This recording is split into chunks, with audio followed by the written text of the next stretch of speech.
ব্যাপারটা দেখো বলছে 10 সেন্টিমিটার ও 20 সেন্টিমিটার ব্যাস বিশিষ্ট দুইটি বৃত্ত পরস্পরকে অন্তঃস্পর্শ করলে কেন্দ্রদের মধ্যবর্তী দূরত্ব কত? যারা আমার বৃত্তর ক্লাসটা করছো তারা আশা করি এগুলো পারার কথা। তারপর আমি দেখাইতেছি, দেখো বলছে এখানে দুইটা বৃত্ত কি করছে, পরস্পরকে অন্তঃস্পর্শ করছে। অন্তঃস্পর্শ কিভাবে করে দেখো তো, এই যে বড় একটা বৃত্ত নিছো, এখানে ছোট একটা বৃত্ত, এটা হচ্ছে অন্তঃস্পর্শ, মানে ভিতর দিয়ে স্পর্শ করছে একটা বৃত্ত আরেকটাকে।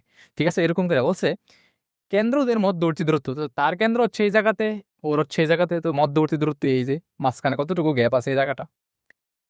তাইলে আমরা এভাবে বের করি, যদি ভিতরে স্পর্শ করে তাহলে আমাদের কাজ হচ্ছে জাস্ট বড়টার ব্যাসার্ধ থেকে ছোটটার ব্যাসার্ধ বিয়োগ করে দিবা, আর যদি বাইরে স্পর্শ করে তখন দুটোটা যোগ করতে হয়। ঠিক আছে, এখন আপাতত বেসিকে যাওয়ার দরকার নেই, শর্টকাট যতটুকু করা যায়। তারপর তুমি যদি না বুঝো ভাইকে কমেন্ট করবা, ইনশাল্লাহ তোমাদের জন্য ভিডিও নিয়ে আসবো।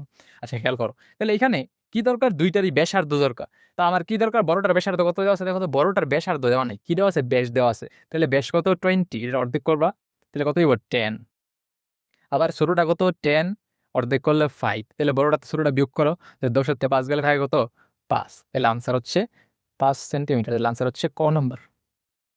বুঝছো ভাইয়া, অন্তঃস্পর্শ করলে জাস্ট বড়টার ব্যাসার্ধ থেকে ছোটটার ব্যাসার্ধ বিয়োগ করে দিবা, শেষ। আর যদি বই স্পর্শ করে, বই স্পর্শ কিভাবে করে, এই যে বাইরে বাইরে, এই যে বাইরে বাইরে করে, বুঝছো, এরকম করলে দুইটাটা যোগ করে দিবা, শেষ।